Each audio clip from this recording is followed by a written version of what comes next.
Vamos a empezar a comentar por aquí el tema que vamos a ver el día de hoy y que parece que es de una aplicación práctica inmediata, debido a que a veces no leemos todo lo que tenemos que leer y no estamos enterados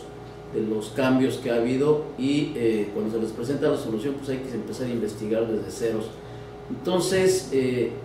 déjenme comentarles que la Prodecon, dentro de las funciones que lleva, tenemos el asunto de los análisis sistémicos y estudios normativos. Estos análisis sistémicos son en sí una revisión de cuáles son las prácticas que son concurrentes por parte de la autoridad y que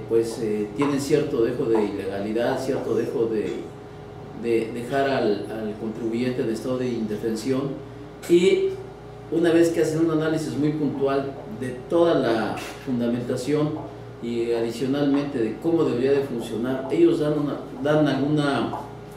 sugerencia para que se lleve a cabo una correcta práctica fiscal y práctica para la defensa. Tenemos por aquí un problema que no nos habíamos percatado, y déjenme les comento. Yo creo que era uno de los análisis sistémicos más importantes que deberíamos de analizar,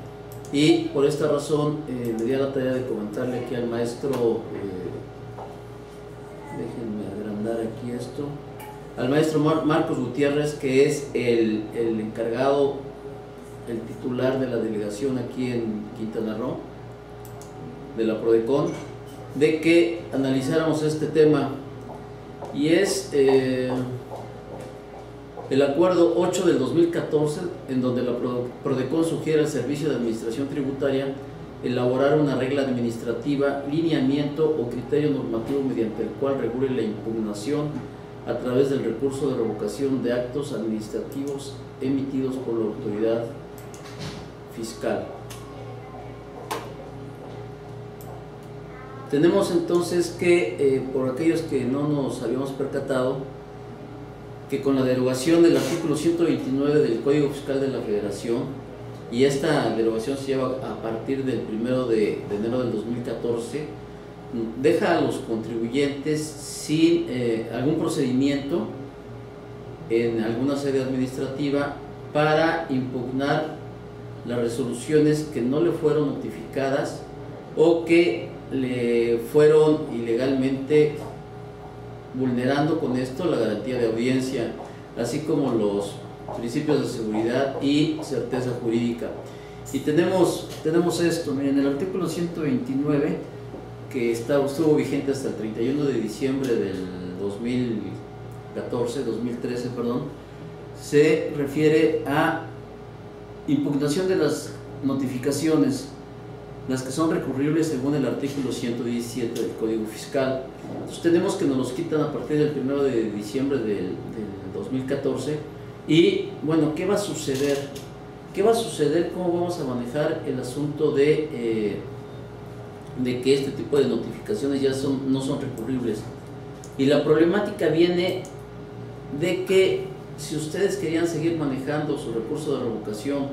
como lo hacíamos comúnmente, presentarlo ante el SAT para impugnar algún crédito que nos quisieran imponer, con el argumento de que ya había sido notificado y nosotros no teníamos ningún antecedente, ningún conocimiento de alguna notificación, entonces nos lo rechazaba la autoridad. Actualmente lo está rechazando, y es el problema que se presenta. Una vez que lo estuvieron analizando y que hubo bastantes quejas por parte de los contribuyentes y ante el SAT, ante el SAT y la Prodecon, pues se llega al estudio sistémico de esta situación, que es muy recurrente con las autoridades fiscales, y se da entonces, como comentaba anteriormente, se da una recomendación. Si recuerdan, en el artículo 117 nos decía contra qué procedía el recurso de revocación, que procede contra resoluciones definitivas. Las resoluciones definitivas que sea la autoridad, el SAT, referente a créditos, referente a imposición de multas, etcétera, etcétera. Los que determinaban contribuciones, accesorios o aprovechamientos también. Los que negaban las devoluciones, que este problema es totalmente repetitivo y recurrente, el de las devoluciones, como en el caso que tenemos con el impuesto al valor agregado, que por ahí hay alguna otra recomendación por parte de la PRODECON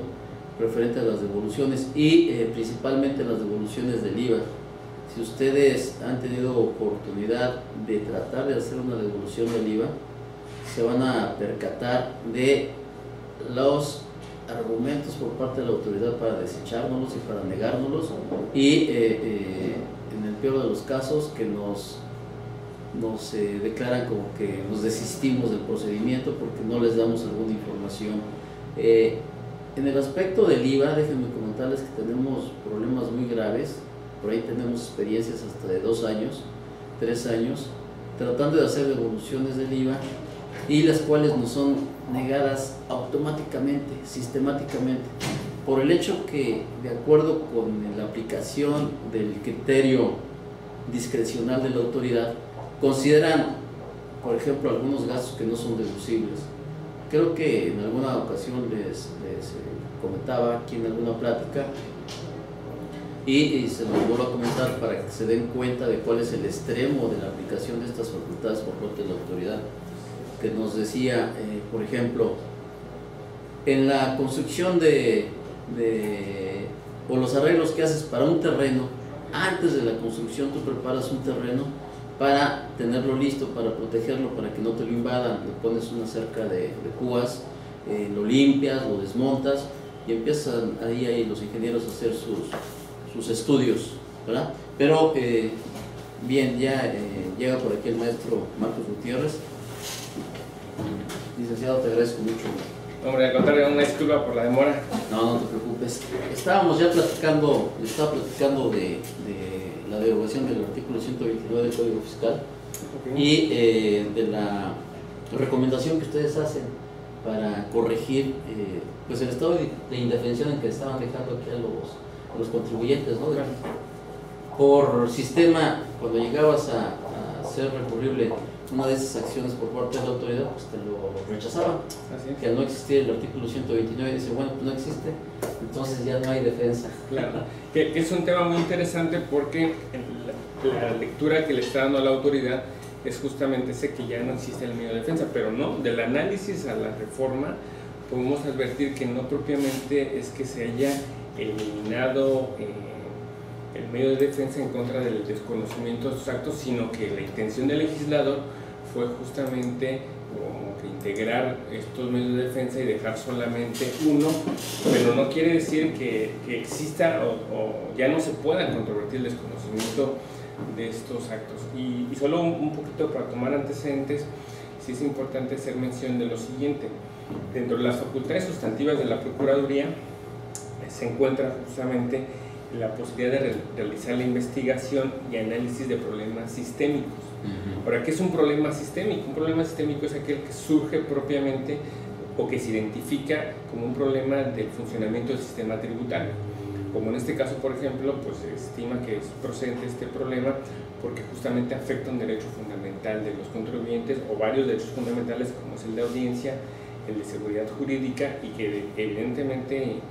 incide en poder dar mucha certeza a la situación de los contribuyentes. Entonces, a partir de estos problemas sistémicos, la Procuraduría puede analizarlos, ya sea a petición de parte, pueden también ser de oficio, a partir de que se identifica. Y este es un área, una facultad de la Procuraduría muy importante, porque advertimos que estos procedimientos inclusive se convierten en procedimientos preventivos. Es decir, identifico un problema y lo señalo, lo estudio, a la autoridad le emito una recomendación respecto de qué forma debe de cuidar para no afectar los derechos fundamentales de los contribuyentes, y eso se convierte en automático en una situación que resguarda la seguridad jurídica de los contribuyentes de manera genérica, ¿no? De manera amplia, sin que yo me vea todavía involucrado propiamente en una situación ya particular. Entonces es una facultad extraordinaria. Si me permites nada más, licenciado, un momentito. Es que estaba comentando un problema con el IVA, que también es constante. Así es. Nada más le comento a Antonio del DF, ¿qué pasó con la devolución del IVA? Bueno, la autoridad nos dijo que los gastos de estos arreglos de preconstrucción no eran deducibles, de acuerdo con el criterio de ellos, porque no contábamos con una licencia de funcionamiento. Yo les comenté que me dieran en qué se fundamentaban, en qué artículo del Código Fiscal o de alguna ley, en donde me dijeran que para hacer deducibles los gastos de construcción necesitábamos la licencia, y pues no supieron qué decir, pero de todos modos nos lo rechazaron. Y ahora este tipo de asuntos pues ya lo estamos viendo aquí con la Prodecon, para que le den un poquito más de seriedad la gente del SAT, porque sí, el criterio a veces son muy agresivos y muy extremos. Nada más. Entonces continuamos ahorita con creo que ya había también, como les comentaba, alguna recomendación respecto a las devoluciones del IVA por parte de la Prodecon. Así es. De hecho hay una recomendación sistémica también que se emitió en el mes de abril, en el sentido justamente de cuáles fueron las áreas que se identificaron que el SAT estaba trabajando inadecuadamente en materia de IVA. Entonces la resolución del análisis sistémico en materia de IVA se encuentra en nuestra página en www.prodecon.gov.mx, y donde no solamente se identifican estos problemas, sino que también se le dice al SAT cuáles son aquellas recomendaciones que tomamos como Procuraduría que debe llevar a cabo a efectos de salvaguardar la seguridad jurídica de los contribuyentes, y que además de ahí derivó, haciendo mucho la publicación de una versión pública respecto de la estrategia que debe seguir el SAT cuando lleva a cabo sus facultades de comprobación derivadas del artículo 22, y que resulta muy provechosa y además de mucha seguridad a los contribuyentes, porque ya en esa versión pública de la estrategia que debe seguir el SAT se establece con toda puntualidad cuáles son los plazos que debe de cumplir la autoridad. Anteriormente la autoridad propiamente no había reconocido que también dentro de las facultades que ejerce el 22 pues debe de respetar estos plazos, ¿no? Los 90 a los 180 días, debe de emitir estas actas de tal forma que en determinado momento le dé al particular la oportunidad de vertir argumentos en su defensa, y además también había identificado que en el ejercicio de estas facultades los contribuyentes, más bien la autoridad les revisaba tratando de determinar el origen de la devolución, y al final les determinaba en contribuciones. O sea, el contribuyente iba por lana y salía trasquilado prácticamente. Entonces ya en esta estrategia pública se determina que no, que en todo caso estas facultades de comprobación solo tienen que estar vinculadas para determinar la procedencia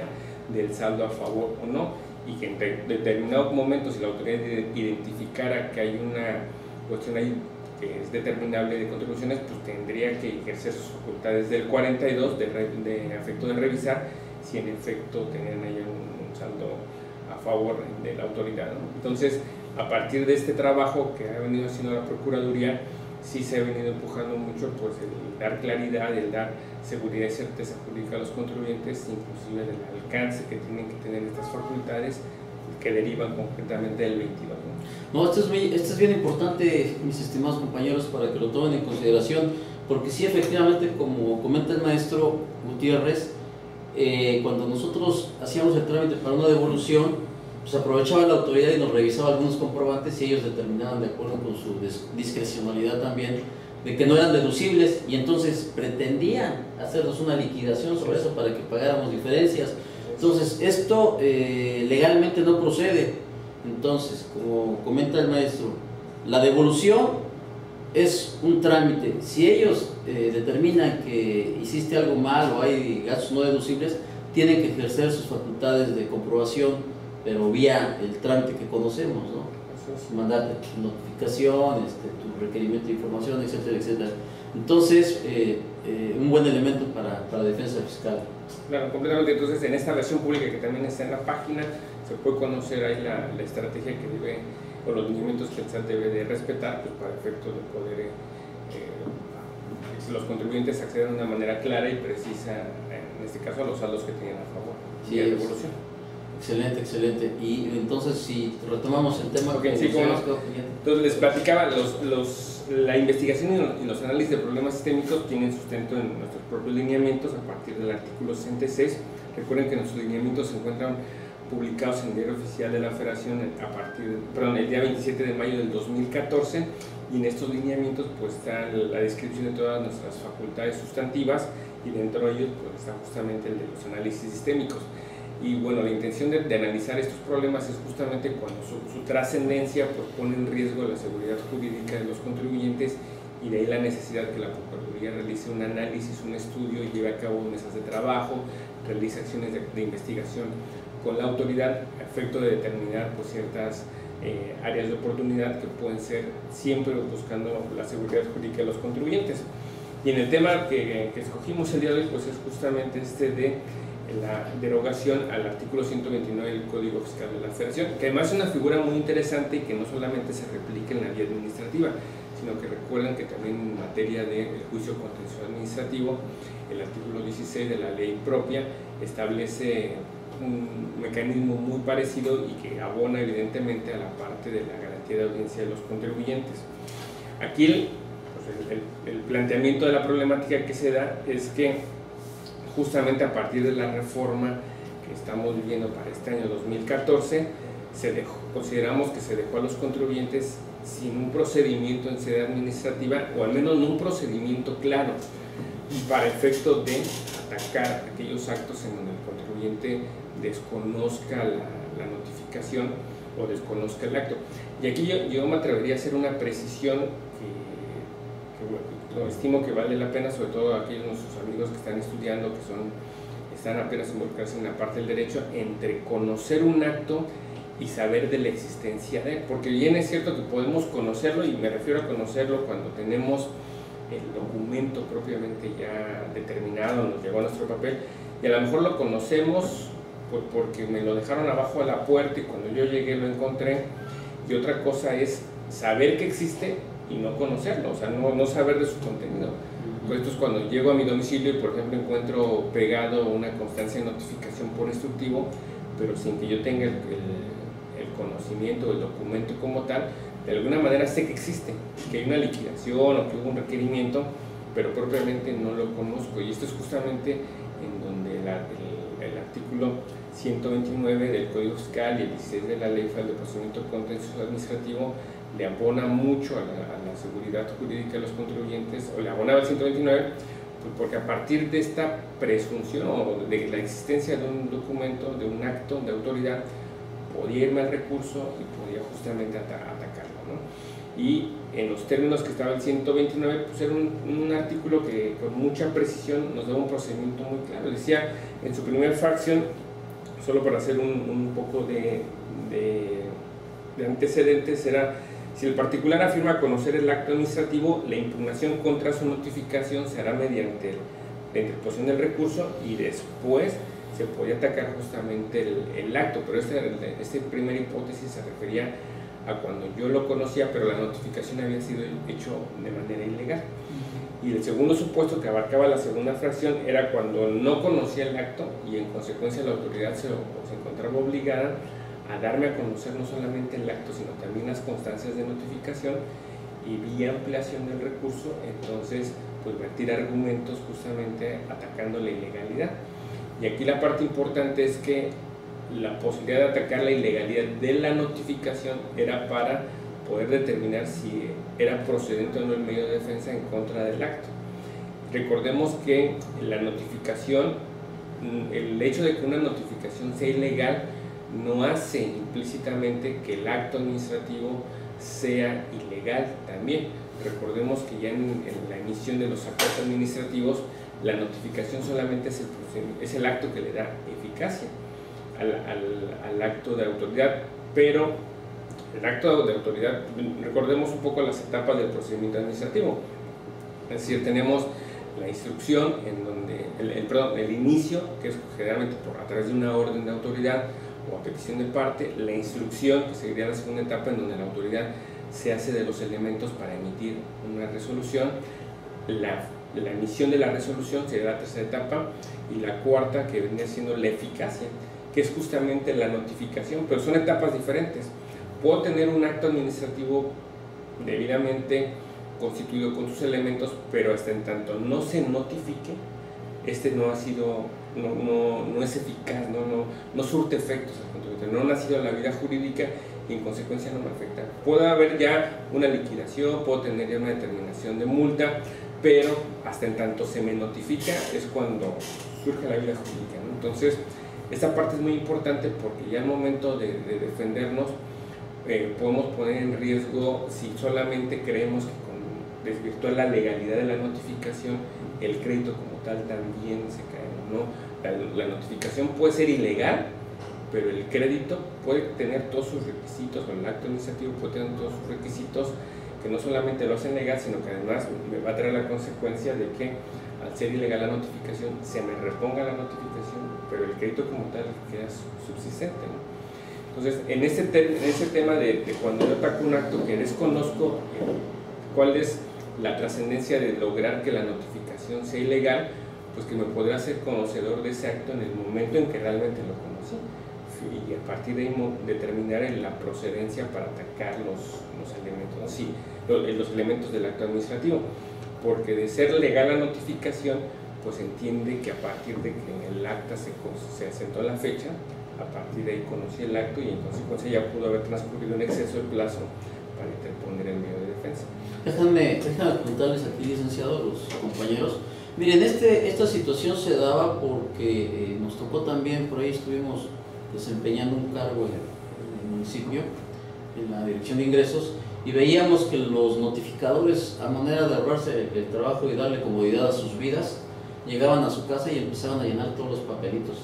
de que supuestamente ya habían notificado a todo el mundo, y empezabas a revisar todas las notificaciones, las copias, y exactamente con la misma flojera se escribían todas, con la misma letra y los mismos rasgos. Entonces decías, pues no puede ser. Esto sucede, llegaba a suceder también como en el SAT, de que los notificadores, por no ir a cada uno de los domicilios de los contribuyentes, pues los llenaban en su casa y ya inventaban cualquier cosa y se iban al SAT, y ya después procedían en la imposición de multas, el PAE, yo no sé qué, todo lo que querían echar a andar, y pues es precisamente un acto ilegal porque no está debidamente notificada este tipo de documentos. Entonces ahí es cuando se da la situación, y lo que es muy importante también, ahorita que estaba comentando el maestro, es diferente que la notificación que la estés atacando, que la estés combatiendo, a el fondo de la notificación, la sustancia, cuál es el crédito que nos están tratando de imponer por parte de la autoridad. Entonces hay que tener cuidado con estas precisiones, porque a veces llegan los abogados y combaten la notificación y piensan que ya se salvaron del asunto, y pues muy equivocadamente, ¿no? Así es, correcto. Entonces es un punto muy importante porque de repente sí podemos confundirnos y creer que con tener la ilegalidad de la notificación, el crédito ya quedó también declarado ilegal y perdiendo sus efectos, y no, puede ser que el acto, lo único que se haga es se reponga la notificación, pero se haya perdido la oportunidad para desvirtuar algunas ilegalidades. Exacto.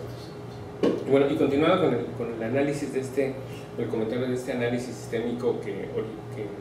se derivó a partir de la derogación del artículo 129, se encontró en el análisis de la exposición de motivos que en esencia se buscó eliminar ese artículo básicamente para que el contribuyente no tuviese que promover diversos recursos, es decir, se advirtió que se estaban interponiendo como si fuesen 2 o 3 tipos de recursos. Entonces el Ejecutivo cuando da la propuesta y el Legislativo cuando la aprueba dice, es cierto, no necesitamos que se promuevan diversos recursos, sino que solamente es uno, que es el de revocación. Entonces como que sobraba el 129, situación que nosotros estimamos no es correcta, porque en términos reales el 129, más que establecer un recurso u otro recurso, establecía las reglas aplicables, que además eran reglas muy claras, no solo de dos momentos, dos circunstancias. Uno, que voy a impugnar en la fracción primera, en este caso es cuando ya lo conozco, solamente la notificación, y dos, cuando no lo conozco, ataco justamente ese desconocimiento, y viene una serie de reglas muy claras. La autoridad estaba obligada a dar a conocer al contribuyente la notificación, la resolución. El contribuyente tenía que atacar estos elementos en la ampliación, la autoridad tenía que estudiar primero los argumentos vertidos contra la notificación.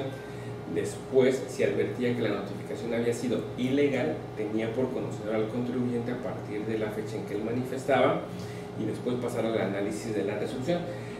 de los elementos del acto administrativo. Si la autoridad determinaba que la notificación estaba bien planteada o debidamente hecha y se había excedido el plazo para el medio de defensa, pues se sobreseía el medio de defensa, ya no había necesidad de continuar su estudio. Entonces el 129 establecía reglas muy claras respecto de cómo había que proceder en la autoridad y el contribuyente al interponer este medio de defensa. Actualmente, ante la inexistencia de este artículo 129, pues creemos que falta justamente esa claridad, no hay reglas, no se establece con precisión cómo debe actuar la autoridad, y evidentemente eso afecta a la garantía de los contribuyentes. Entonces es por eso que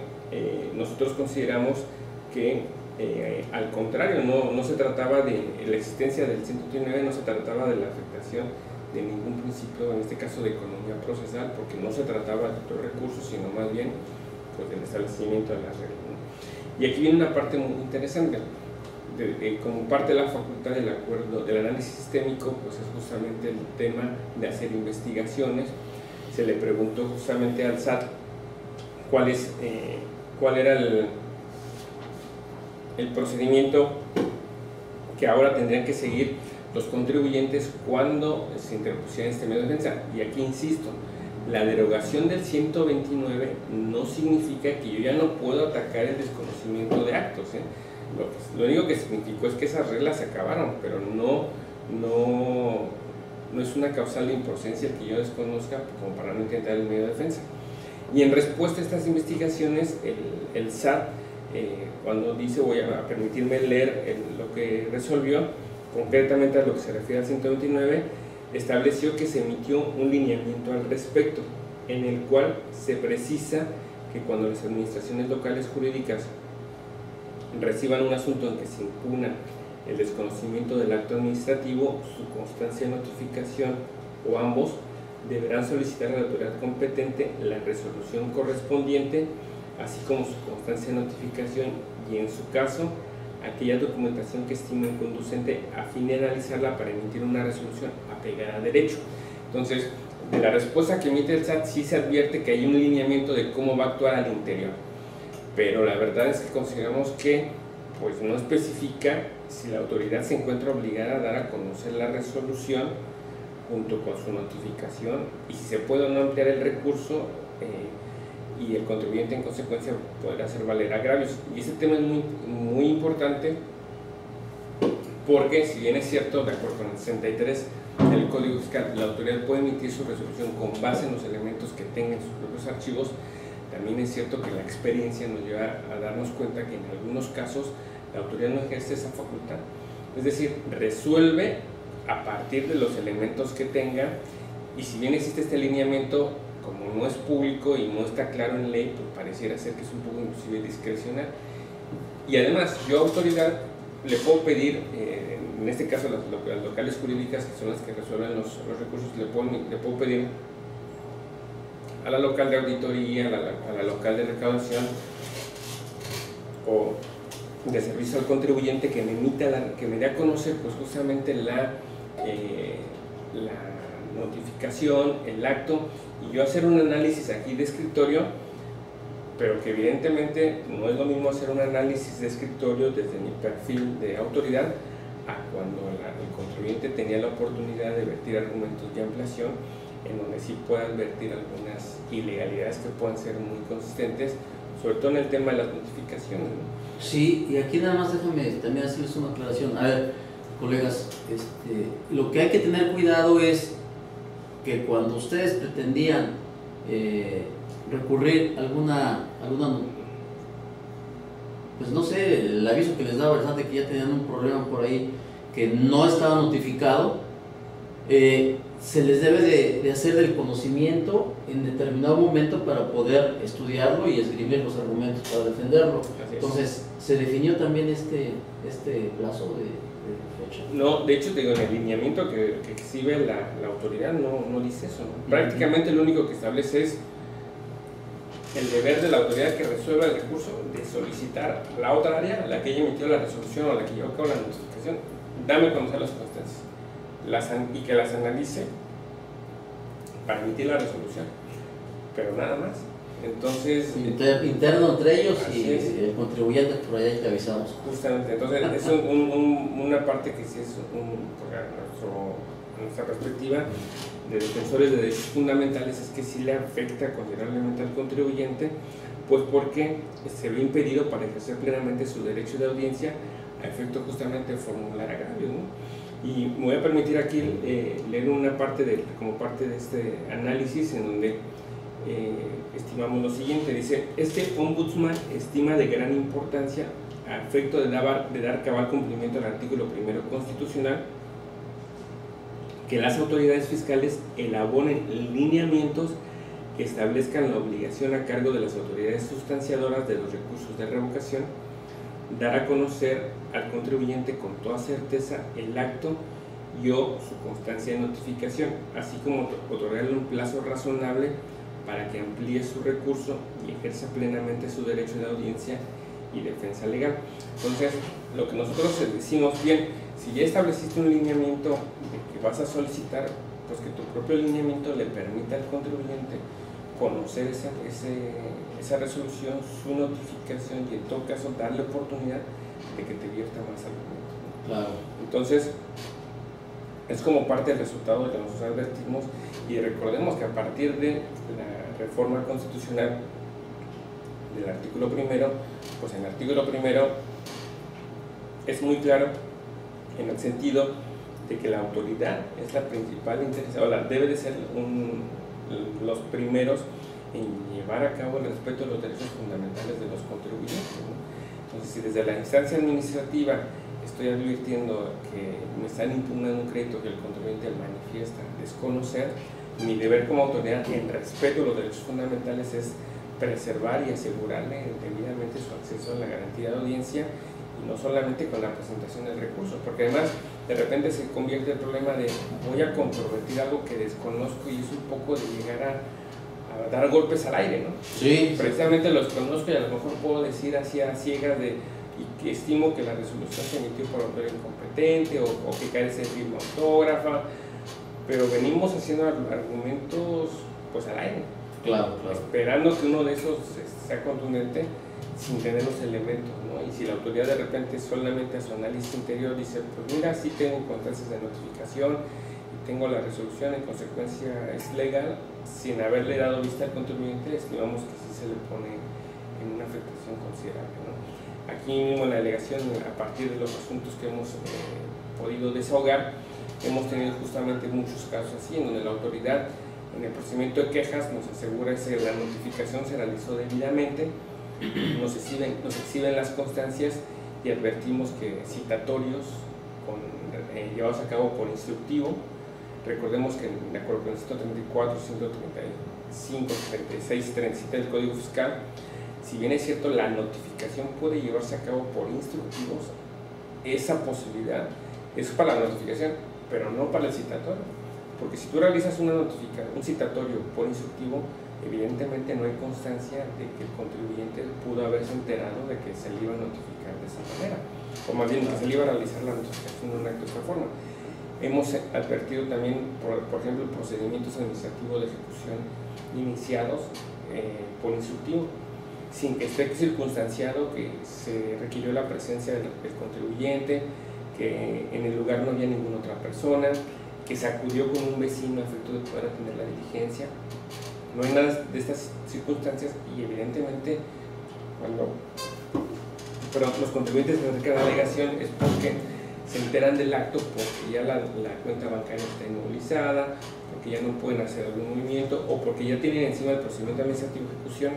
sin que se haya notificado previamente. Entonces, esta situación, esta derogación del 129 sí consideramos que afecta a esta garantía de los contribuyentes, y es por eso que la importancia o la relevancia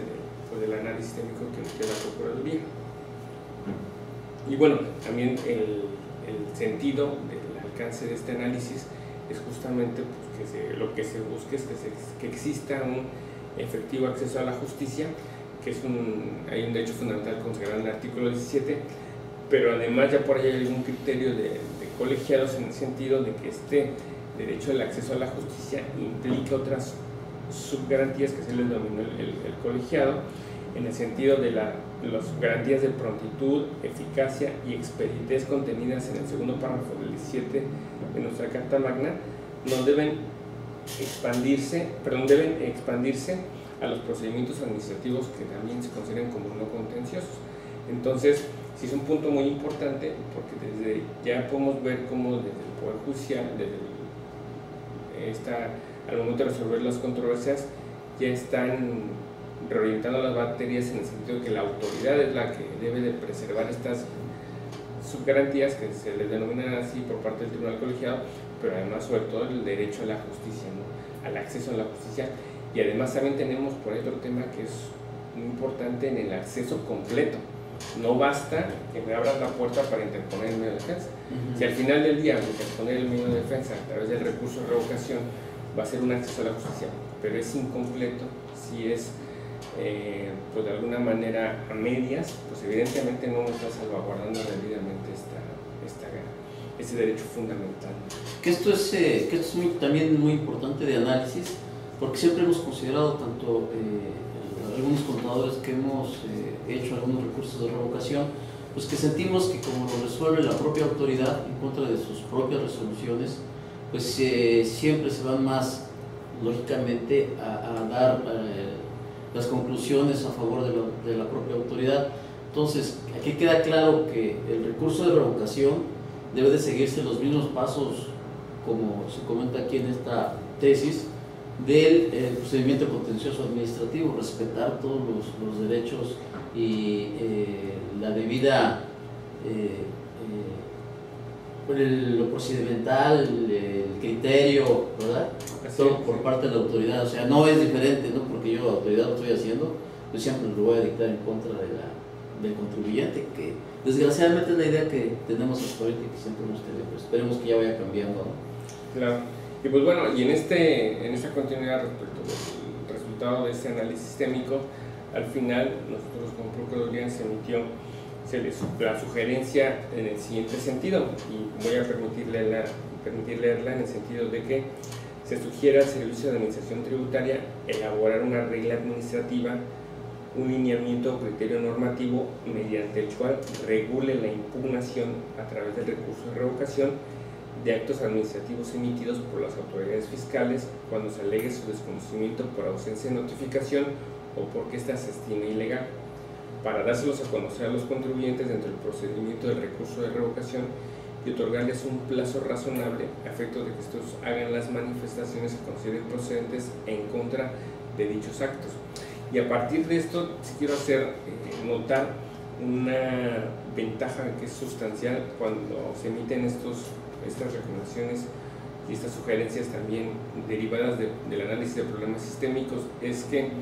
permiten advertir un área de oportunidad que puede solucionarse de una manera muy rápida a partir de la adopción de estas sugerencias de parte de la autoridad. De lo contrario, antes de la existencia de la Procuraduría, si se quisiera modificar algo, tendríamos que ir al procedimiento legislativo para buscar la reforma de ley y que adicionara o que complementara. A partir del trabajo de la Procuraduría, a través del ejercicio de esta facultad, se lleva a recomendarle a la autoridad hacerle pues estas sugerencias también, para efecto de decirle, mira, para salvaguardar debidamente los derechos de los contribuyentes, te pedimos que puedas hacer esto. Como en este caso, pues emitir una regla administrativa, un lineamiento, criterio normativo que ellos pueden hacer sin ningún problema, a efecto de salvaguardar la seguridad jurídica de los contribuyentes, en este caso el derecho de audiencia, sin tener que remitirlo pues, justamente al proceso legislativo, ¿no? Entonces, esta es otra de las cualidades o de las virtudes de estas recomendaciones, que de una manera muy directa a la autoridad se le vierten aquí ciertas áreas de oportunidad, y que en más de un caso la autoridad ha tenido a bien aceptar estas sugerencias y llevar a cabo acciones en beneficio de los contribuyentes a partir de estos señalamientos que de manera muy puntual la Procuraduría hace en estos análisis. Sí, nada más aquí también haciendo una ampliación al comentario, es importantísimo que lo conozcan las propias autoridades porque desgraciadamente creo que en este año 2014 hemos visto con algunas consultas que le hacemos a la autoridad que existe mucho desconocimiento. Yo creo que ha sido por la abundancia de cambios fiscales y de leyes, pero por ejemplo en este tipo de situaciones que la autoridad al desconocerlo te lo desecha o te lo regresa, no te lo acepta. ¿Por qué? Porque se acabó el artículo 129 y piensan que ya no hay este medio de defensa para el contribuyente. Pero recordemos también que como parte de ese procedimiento de resultado de los análisis sistémicos, la Procuraduría le da a conocer a la autoridad el resultado y también tienen, en este caso la autoridad tenía un plazo de 30 días para que manifestara lo que a su derecho conviniera, pues justamente en esta comunicación, ¿no? De que nosotros analizamos, estudiamos, emitimos una resolución, autoridad te la notificamos. Y les decía, hemos tenido algunos casos de éxito considerables en el sentido de que la autoridad a partir de esto decide emitir reglas, decide ajustar o emitir procedimientos en beneficio de los contribuyentes con motivo justamente de los análisis sistémicos. Como un ejemplo tenemos por la situación que se venía presentando en el caso de la suspensión de actividades de personas morales. La Procuraduría también emitió en este caso fue una recomendación sistémica derivada de procedimientos derivados de quejas y ahí justamente se le dieron algunas recomendaciones a la autoridad y pues ven que hace poco, gracias al trabajo de la Procuraduría, ya se emitió una regla en donde se permite la suspensión de las personas morales cumpliendo ciertos requisitos. Entonces, que es ahí donde se materializa justamente el trabajo de protección de los derechos de los contribuyentes, si bien inician a veces de manera particular a través de la sustanciación de un procedimiento de queja, al final esas recomendaciones que son de manera amplia benefician y traen de la salvaguarda de derechos para un número considerable de contribuyentes. Sobre todo porque este problema de no permitir la suspensión de actividades a las personas morales le estaba causando muchísimos gastos. Una liquidación es sumamente cara por la publicación y por los gastos notariales que había que desembolsar y pues muchas personas morales precisamente por eso ya no tienen operaciones porque no tienen dinero. Entonces se les dificultaba mucho pues desaparecer a la empresa de una forma legal adecuada. Entonces qué bueno que vía la PRODECON ya le pasaron la recomendación al SAT, ya se emitió la regla de resolución miscelánea en donde las personas morales ya se pueden también dar como suspensión de actividades ante el SAT. Y además aquí también cabría señalar que ya en la interposición de medios de defensa en contra de las negativas de suspensión, la Procuraduría ha tenido varios casos de éxito en donde ya los tribunales están reconociendo que es un derecho público subjetivo de los contribuyentes, justamente, más bien de las personas morales, el poder suspender actividades. Y eso es muy interesante porque también puede darse el caso que aún teniendo esa regla, algún contribuyente que esté interesado en suspender actividades no puede hacerla, pues porque no puede cumplir los requisitos propiamente que establece la regla, ¿no? Y eso también advertimos que es un área de oportunidad para los servicios que presta la Procuraduría, en efecto de que si alguien se encuentra en ese supuesto podemos apoyarle desde el área de asesoría, desde elaborar la solicitud de suspensión. Después viene el tema de que ante la negativa la interposición del medio de defensa a través de nuestro servicio de representación legal para poder llevar a que se reconozca justamente esta suspensión. Recuerden que todos los servicios que presta la Procuraduría son gratuitos y sobre todo que buscamos establecer una estrategia que sea efectiva de acuerdo a la necesidad de cada contribuyente y de acuerdo a la manera en que consideremos que va a ser más efectiva la prestación de los servicios y sobre todo va a ser más protectora de los derechos fundamentales de los contribuyentes. Excelente maestro, pues no me queda más que, a ver, dice, ¿esa suspensión de actividades para personas morales solo será por 3 años o es de manera definitiva? De acuerdo con lo que establece la regla,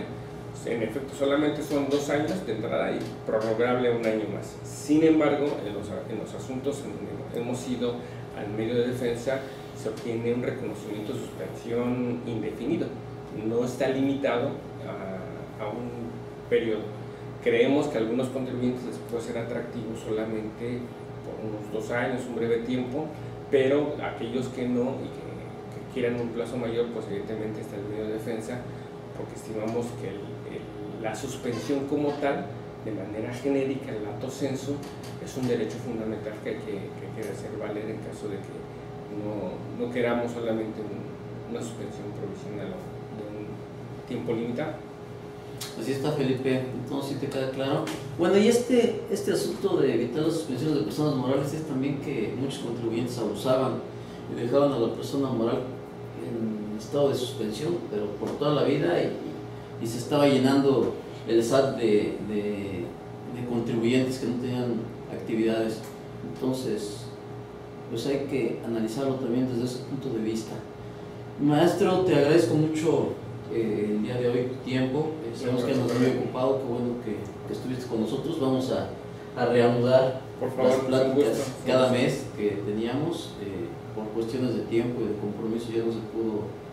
llevar a cabo, pero vamos a retomarlo aquí. Estoy comprometiendo al maestro en público para que no me falle. Claro, con mucho gusto. Muy bien, les agradezco mucho su visita el día de hoy, mis estimados colegas. Estamos a la orden. El próximo lunes a la 1 de la tarde, de nueva cuenta, y les reitero el compromiso de seguir estando aquí en la Prodecon cada mes. Gracias, hasta luego. Hasta luego, muchas gracias.